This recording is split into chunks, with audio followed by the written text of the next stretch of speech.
Michael Venom Page is never shy about speaking his mind, and ahead of UFC 319, he's made a bold call on one of the most anticipated middleweight title fights in recent memory. The charismatic striker, who's built a reputation for flashy finishes and confident predictions, weighed in on the championship clash between reigning title holder Dricus du Plessis and undefeated juggernaut Khamzat Chimaev. In a recent conversation with Fred Talks Fighting, Page made it crystal clear he's riding with Chimaev, while he had plenty of praise for du Plessis. Page explained that after seeing Chimaev's training regimen up close, it's hard to bet against him. It's weird, Page admitted. The more you watch Dricus, the more you have to kind of respect the wins that he gets regardless of how he does it. Like I said, I just find it messy. I'm sure he trains hard, he's tactical, and he's skillful, but it just looks messy, and somehow he always finds a way to win fights. Page confessed that he has never been particularly enamored with du Plessis' style, which can appear unorthodox and chaotic compared to more polished technicians. However, he was quick to emphasize that style isn't everything in MMA. Winning it, you've got to put massive respect on his name, Page continued. But Khamzat, I've had the privilege of watching him train. I've seen his quality. I definitely put my money that way. It's just hard to bet against him. This is going to be a great fight. Chimaev's preparation for UFC 319 has been nothing short of relentless. Reports from his camp suggest that he's left no stone unturned, even bringing in a specialist cardio coach to work on explosive nervous system training, a targeted approach to ensure his endurance keeps pace with his ferocious start. In past fights, fans have raised questions about his gas tank, especially in bouts that go beyond the first round. This time, Chimaev is determined to silence those doubts. On the other side, du Plessis is entering the Octagon as the champion, yet somehow, he's the betting underdog. Speaking with Shaquille Majori, the South African powerhouse brushed off the oddsmaker's take. "The only thing I care about is beating this guy," du Plessis said. "I don't care if it's Khamzat. If I was a negative 400 favorite, it wouldn't mean anything to me either. ODs don't make fights, fighters do." Du Plessis also addressed the narrative that he's become everything Khamzat was supposed to be in the middleweight division. His response was succinct and dripping with confidence. "That's because I'm built different. Both men are undefeated in the UFC. Du Plessis boasting a perfect 9-0 record. Chimaev standing at 8-0. While the numbers suggest a similar level of dominance, du Plessis believes their resumes are worlds apart, shaped by different paths and distinct sets of challenges. When the cage door closes at UFC 319, the talking will stop, two unbeaten forces will collide, and the debate over who truly deserves the middleweight crown will finally be settled. Let's move on to the second big story. When Alex Pereira first stepped into the UFC, his reputation as one of the most feared strikers on the planet preceded him. His highlight reel knockouts, ice-cold demeanor, and quick rise to the top made him a fan favorite and a marketing dream. But heading into UFC 320, the stage for his light heavyweight title rematch against Magomed Ankalaev, the MMA community is questioning whether the Popian mystique is starting to fade. The first fight between Pereira and Ankalaev left many fans underwhelmed. Pereira, usually known for pushing the pace, seemed hesitant, conservative, and unwilling to engage in extended exchanges. Ankalaev controlled the tempo and, to the surprise of many, even outstruck Pereira in key moments. The criticism came fast: too low of a strike output, too little aggression, and a lack of urgency in the later rounds.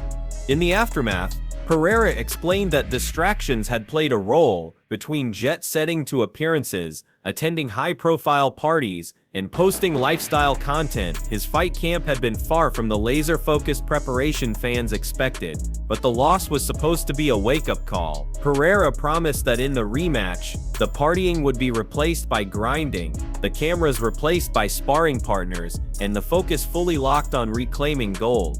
For a while, it seemed like he meant it until fresh footage surfaced this week. In a video that quickly spread across MMA social media, Pereira was seen on the set of a movie playing the role of a menacing villain. The clip was cinematic and cool, but the timing set off alarms among fans and pundits. Could this be another case of deja vu, a fight camp diluted by outside distractions?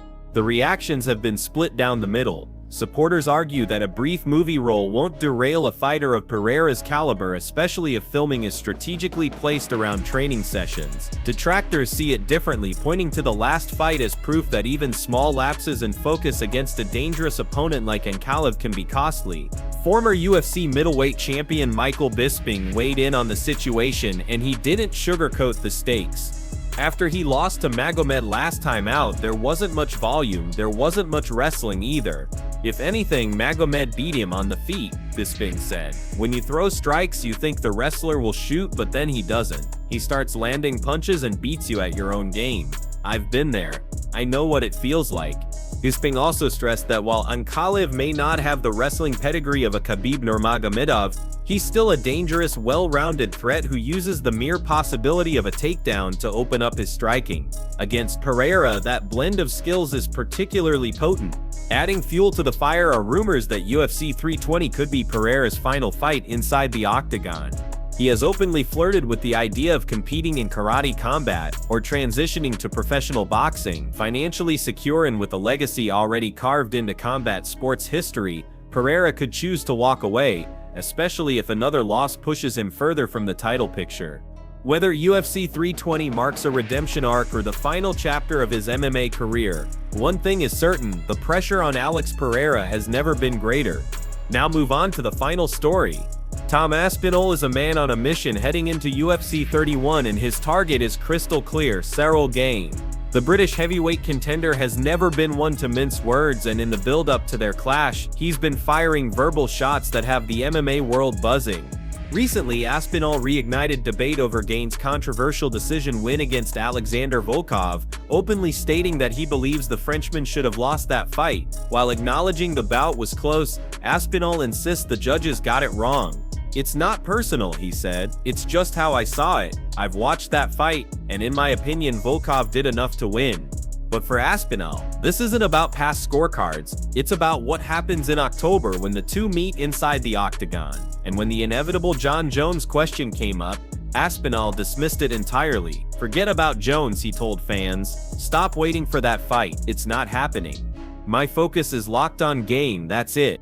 Part of the pre-fight tension stems from comments made by Gane's coach Fernan Lopez, who publicly questioned Aspinall's perspective on certain past events.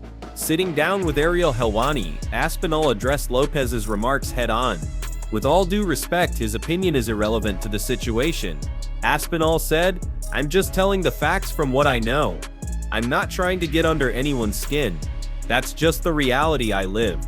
He emphasized that dwelling on words won't matter once fight night arrives. "We're going to fight each other in October, so it's irrelevant who's annoyed, whose feelings are hurt, or who's talking trash. When it comes down to it, we're both going to take our shirts off, put gloves on, and see who wins." His coach can get his feelings hurt all he wants, but it's not going to change anything.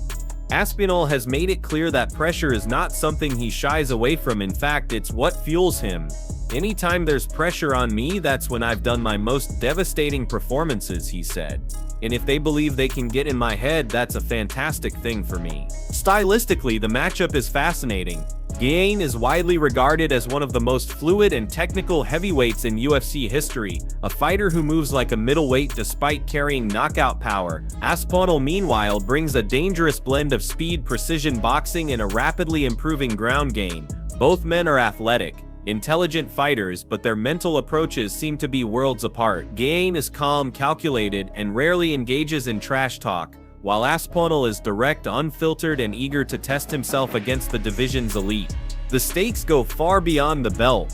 For Aspinall, this is about proving a point, not only to Gane and his camp but to the entire heavyweight division. It's about backing up his words with a performance that leaves no doubt about who the better man is. When UFC 31 rolls around, the talking will stop, the gloves will be laced, and the heavyweight hierarchy could be rewritten in one night.